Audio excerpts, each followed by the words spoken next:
Service. Outlook. Introduced by John Tidmarsh.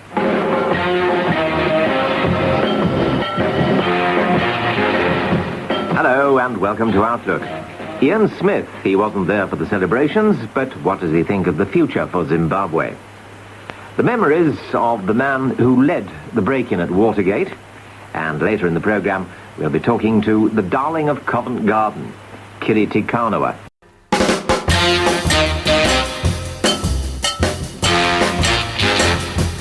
Hello and welcome. In Outlook today, our guest is... well, actually, it's me, John Tidmarsh, and I'm going to be interviewed by Frederick Dove, who's sitting opposite me. So, here, incidentally, are the questions. Ah, thank you. Start at the top, up here, see, and you work your way down. That's how you do it. I like to be helpful. Right. Okay. It's all yours. Right, well, John, I guess I'll have to follow the outline here. And the first one looks quite controversial, so I will start with that. 32 years ago, John, 1966, Outlook first went on air. Tell us a bit about that time. Well, don't ask me what was in the first programme, because I haven't the least idea, but this was to be a completely new programme.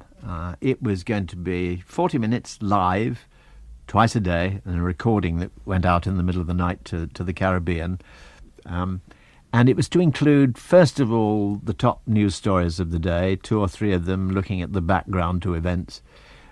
It was live because if things happened while we were on the air, people would be shoved into the studio for the presenters, me, Colin Hamilton, who was one of the first presenters, and Bob Reed to interview live. So that was the first ingredient. Then we were to have magazine material from all over the world, all mixed in with this, and celebrity interviews whenever we could. People said at the time, I said, that'll never work. You can't mix all that up together. It won't last 6 months. 32 years on and counting. Yeah. That explains why Outlook, but why you? Why me? Well, I had been working for, well, we won't go into how many years, but I've been working quite a long time in news and current affairs in domestic radio and television.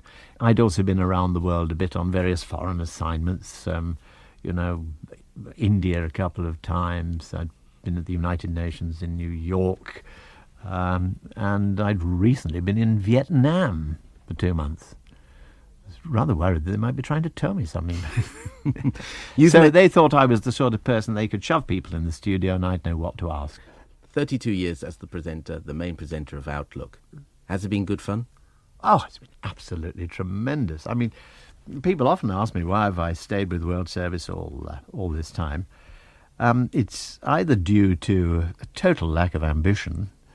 You've reached the top, John. Yeah. There is no place higher, surely. You really? Well, this is one of the best jobs in radio. It's absolutely tremendous. I've had a roaring time for 32 years. And also, I'm particularly devoted to BBC World Service. And if you want to know why, I will tell you about a lady I met in Prague. When communism was collapsing in the East, we set off to do 5 programmes through Eastern Europe. But when we got to Prague, I met this lady, Mrs. Dachimova, I think her name is, and she spoke wonderful English, and we walked together through Wenceslas Square. She said, I'd just like to say thank you to the BBC for all that you did for us for 40 years. We couldn't believe anything we heard on our radio, saw on our television, read in our newspapers, but you told us what was actually going on in the world, and you gave us hope that one day things would change. Outlook's founder-presenter, John Tidmarsh. Outlook. Introduced by Colin Hamilton.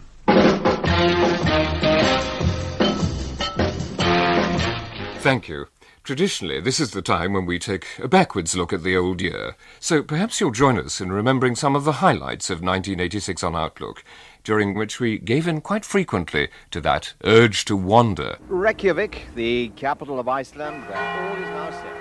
Hello, and welcome to Jerusalem. And from here there's a wonderful view of the church. Hello, and welcome to Outlook and Carnival Week in Rio de Janeiro. Of all the cities in the world, this is where national... Karibuni wasikilizaji. Welcome to Kenya, one of Africa's fairest and most fortunate... You know, I can think of no more agreeable way of inviting you to join me in Antigua than sitting here... Reminders that we strayed on many occasions from the cosy fastness of our Outlook studios in Bush House. Hello, and welcome to the spooky world of Outlook. The ghost was in the centre of us, in the middle, and it was just a black outline, shape of a man, man's head and man's shoulders, but there was no bottom half to it, just a black shape in the middle of the freezer, and then it just disappeared. Tales of the supernatural. We go ghost hunting in Cambridge. Sexual harassment, loveless marriages and unfaithful husbands. A special counselling hotline has been set up to help the young women of China. And Russia's musical treasure trove, banned under communism, soon to be heard for the first time in the West, and it's sublime.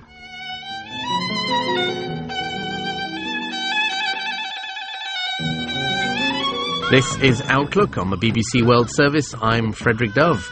Stevie Wonder got so excited at the birth of a new child, he just had to sing about it. Isn't she lovely? Isn't she wonderful? And no doubt Bill Clinton would also be excited at the birth of a new child. But would he take paternity leave?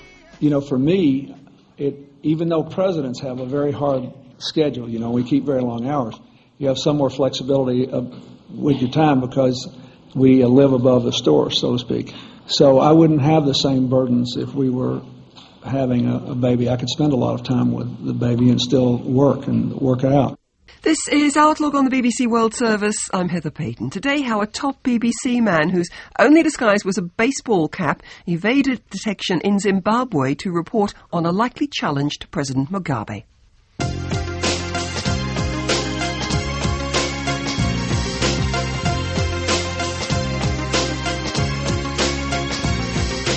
Also coming up, the market fire in Calcutta that burned for more than 4 days. We'll be asking who's to blame. And the Egyptian island dwellers whose home could be changed forever.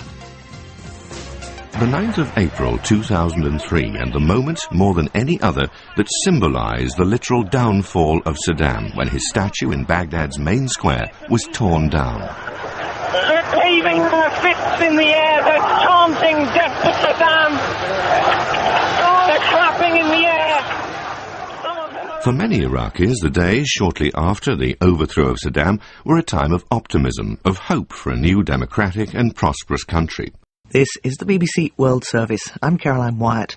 Today on Outlook, we'll be talking to an American who weighs 200 kilos and has travelled to Britain to warn youngsters of the perils of obesity. Hello and welcome to Outlook from the BBC World Service. I'm Lucy Ash. On today's programme, many Kenyans are too scared to tell international prosecutors what they saw during Kenya's post-election violence 2 years ago. But we speak to one man determined to speak out, whatever the consequences. Also in the programme, from golden boy to public hate figure, a man looks back at his years as a teenage dot-com millionaire. Hello, Matthew Bannister here, and we're getting ready for a very special live one-hour edition of Outlook. We've joined our colleagues in the tent in the courtyard of Bush House to bring you the extraordinary personal stories of some World Service staff. We'll hear from the Egyptian journalist who was arrested in Tahrir Square, the Russian presenter whose fans brought the airport to a standstill when he returned from exile, the Sri Lankan editor who travelled across his country trying to track down a boy with a violin, and the Afghan producer who was a child witness to the assassination of her country's president.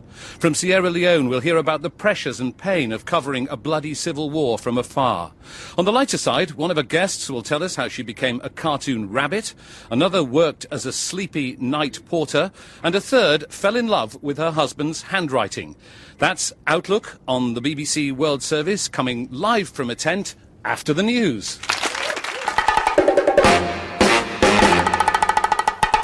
You've been listening to Outlook. Thank you very much for joining us. For the moment, from me, John Tidmarsh, goodbye.